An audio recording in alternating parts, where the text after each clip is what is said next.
Greetings to you all. இன்றைக்கி நாம் பலூனில் ஒரு ஆமை செய்வோம், ஆமை குட்டி.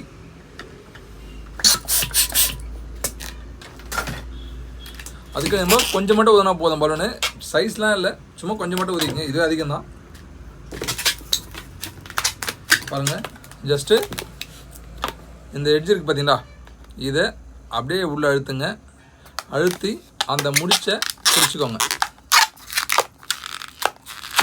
சரிங்களா? அழுத்தி இந்த கையால் அந்த முடிச்சை பிடிச்சிட்டு சுற்றி விடுறேன்.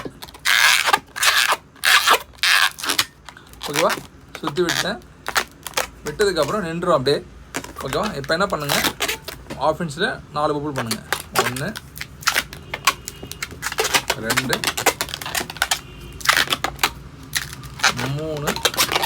நிறைய பேர் வந்து பலூன் பண்ணும்போது உடையுதுன்னு சொல்லிட்டு கேட்குறீங்க. ஒன்றும் இல்லை, நீங்கள் பண்ணும்போது இந்த இடத்துல ப்ரெஸ் பண்ணி பபுள் பண்ணுங்கள். ஒன்று பண்ணும்போதும் இப்படி ஜஸ்ட் அழுத்திட்டு அப்புறம் பபுள் பண்ணிங்கன்னா இந்த ஏர் வந்து பேக்கில் போயிட்டதுக்கப்புறம் இங்கே ஃப்ளெக்சிபிள் ஆகிடும். ஸோ ஈஸியாக இருக்கும் உங்களுக்கு பண்ணுறதுக்கு. So 4 bubble. ஓகேவா? பண்ணிவிட்டு இந்த 4 பபுளையும் ஜாயின் பண்ணிக்கோங்க. பாருங்கள். ஓகேவா? பண்ணிவிட்டு இப்போ இந்த ஹெட்டை விட கொஞ்சம் பெரிய சைஸ், அதாவது ஒரு இந்த சைஸில் இது உள்ளே விட்டு எடுக்கணும். நம்ம அதுக்கேற்ற மாதிரி பார்த்துங்க. இங்கே பாருங்கள், இப்படி வச்சு பாருங்கள். இதுதான்.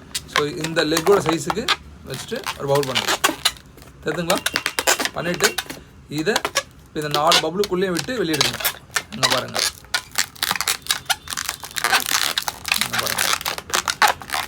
அழுத்தி எடுத்துட்டிங்கன்னா இந்த போல் வந்துடும்.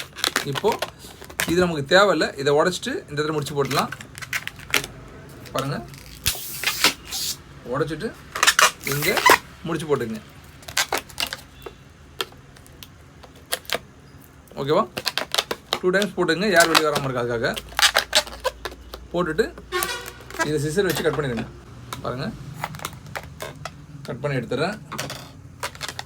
ஆமாம், ரெடி ஆகிடுச்சு. இப்போ இதெல்லாம் வரைய போகிறோம். ஃபஸ்ட்டு ஒன்றும் இல்லை, குடிவிடியாக வரைஞ்சிக்கோங்க.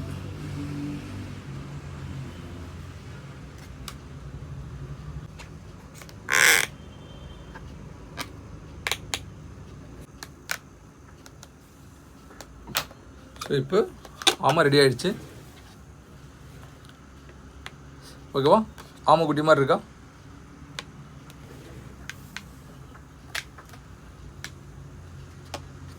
தெரியுதுங்களா?